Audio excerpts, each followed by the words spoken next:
Imagine you've gone 2 days without eating. At first light, you finally spot fresh footprints in the mud. A herd of deer passed this way only hours ago. If you leave now, there's still time to catch them before sunset. Your family is counting on you. Then the sky changes. A cold wind sweeps through the trees, and within moments, rain begins to fall. Not a gentle drizzle. A relentless storm that pounds the earth without stopping. In less than an hour, the tracks are gone. The forest floor becomes a swamp. Your firewood is soaked.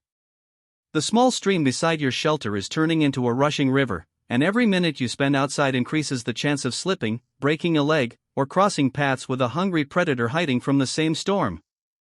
For us, rain is peaceful. It's the perfect excuse to stay indoors, make a hot drink, and relax. But for an ancient human, rain wasn't comforting. It was a fight for survival. So what did our ancestors do when they couldn't hunt, couldn't travel, and couldn't escape the storm? The answer may have changed the course of human history forever. For most of human history, rain wasn't just bad weather. It was one of the greatest threats to survival. Unlike us, our ancestors couldn't stay indoors and wait for the skies to clear. Every hour of heavy rain made the basic tasks of staying alive far more difficult. Hunting almost stopped. Fresh tracks vanished beneath the mud, while frightened animals changed their routes or disappeared into dense forests. Even if you found your prey, slippery ground and poor visibility made every step more dangerous than the last. Then came the cold. A soaked human body loses heat much faster than a dry one. Without waterproof clothing or insulated shelters, hours of rain could lower body temperature to dangerous levels, especially after sunset. For children, the elderly, or anyone already weak from hunger, a single storm could become fatal. Shelter offered no guarantee of safety either. Many prehistoric people lived in caves and rock shelters, but heavy rain could flood their entrances or force dangerous predators into the very same dry spaces. Wolves, hyenas, and big cats were searching for shelter too. As the storm grew stronger, the world seemed to shrink. Humans, predators, and prey were all pushed into the same limited spaces, turning every rainy day into a brutal test of survival. And in the middle of that struggle, one thing mattered more than anything else. That one thing was fire. Today, starting a fire takes only seconds. Strike a lighter, press a button, and the flame appears. For ancient humans, it wasn't nearly that simple. Although our ancestors had mastered the use of fire hundreds of thousands of years ago, keeping it alive was often easier than creating a new one. If a storm soaked the last burning ember, an entire group could lose its only source of warmth, cooked food, light, and protection. That's why, when the rain arrived, someone's most important job wasn't hunting. It was protecting the fire. The burning wood would be moved deeper into a cave or beneath a rocky overhang, where wind and rain couldn't easily reach it. Dry branches collected before the storm were used sparingly, while larger logs were split open to reach the dry wood hidden inside. Even damp bark from certain trees could help restart fading flames because the inner layers stayed surprisingly dry. For hours, someone would sit beside the fire, feeding it little by little, making sure it never died. It may have looked like a simple task. In reality, the survival of everyone in the group depended on those glowing embers. And once the fire was safe, another question remained. What do you do when the storm still hasn't stopped? You worked. To modern eyes, being trapped inside a cave sounds like hours of doing nothing. But for ancient humans, bad weather created something incredibly valuable. Time. Time to repair the tools that would keep them alive when the skies cleared. Stone spear points were sharpened. Wooden shafts were straightened over the fire. Broken handles were replaced, and fresh blades were carefully shaped from flint, each strike planned to avoid wasting valuable stone. Archaeologists have found thousands of tiny stone flakes scattered across prehistoric caves, showing that these shelters often became workshops during long periods of bad weather.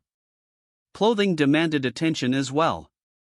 Animal hides stiffened as they dried and needed to be scraped, softened, and stitched back together. A torn fur cloak could mean the difference between staying warm on the next hunt or freezing through the night. Bone needles discovered at several prehistoric sites suggest that sewing was already a skilled craft tens of thousands of years ago. Even hunting equipment was prepared in advance. Fresh spear shafts were carved, cords were twisted from plant fibers, and extra weapons were made before they were urgently needed. Every repaired tool and every finished weapon increased the group's chances of surviving the days ahead. Rain didn't stop their work. It simply changed the kind of work they did. And before long, those quiet hours inside the shelter began producing something far greater than better tools. Those long hours inside the shelter did more than preserve life. They may have helped shape human creativity itself. Once the fire was secure and the essential work was finished, people finally had something that was incredibly rare in prehistoric life. Time to think. Archaeological discoveries suggest that many of humanity's earliest artistic and symbolic creations appeared inside caves, the very places where people gathered during long periods of harsh weather. Walls that once offered protection from the storm eventually became canvases covered with images of bison, horses, deer, and handprints that still survive today. These weren't careless drawings. They required patience, planning, and remarkable observation. Every line reflected countless hours spent watching animals in the wild before recreating them from memory by the light of a flickering fire. But art wasn't the only thing being created. Children watched experienced hunters shape tools. Young members of the group learned which plants healed wounds, how to recognize dangerous animals, and how to survive in a world that offered little forgiveness for mistakes. Knowledge became as valuable as food. Every story, every lesson, and every skill shared beside the fire increased the group's chances of surviving the next journey. The rain outside wasn't simply delaying life. Without anyone realizing it, it was becoming one of humanity's greatest teachers. But the moment the storm ended, everything changed. What had seemed like days of frustration suddenly became an advantage. The rain left behind a world filled with clues. Soft ground captured every footprint. Deer, wild horses, boar, and other animals left fresh tracks that were deeper and easier to follow than on dry earth.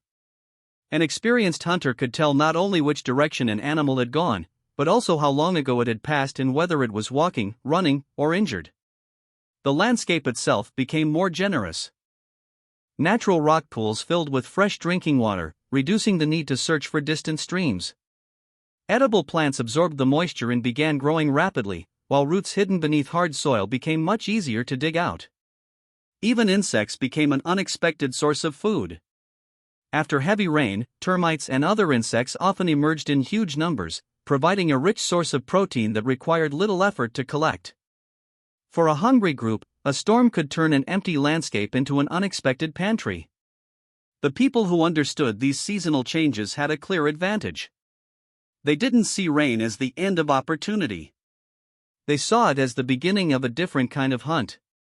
And over thousands of generations, that ability to adapt became one of the greatest strengths our species ever developed. When you look at it that way, rain wasn't just another challenge our ancestors had to endure. It was one of evolution's greatest teachers. Every storm forced people to slow down, solve problems, and depend on one another. It rewarded those who planned ahead instead of reacting at the last moment. A family that stored dry firewood, repaired its tools before they broke, and shared knowledge around the fire stood a far better chance of surviving than one that didn't. Over thousands of generations, those small advantages added up. Not because rain made humans stronger, but because it made them smarter.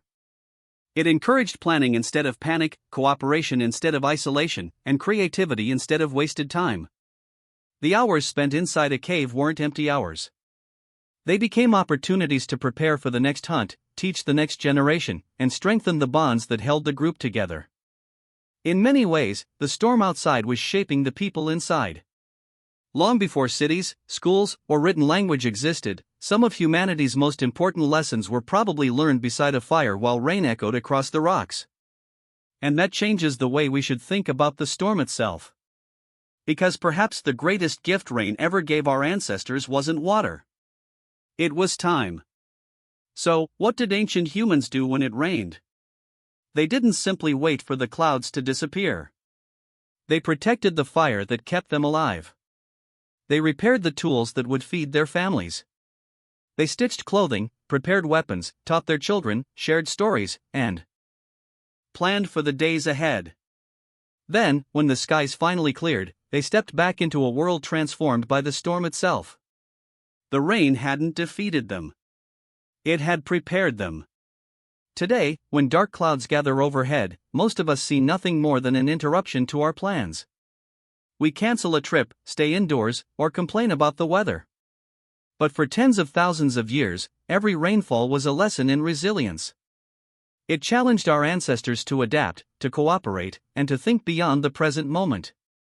Those quiet hours spent beside a fire may have shaped the inventions they created, the knowledge they passed on, and the traditions that eventually became human culture.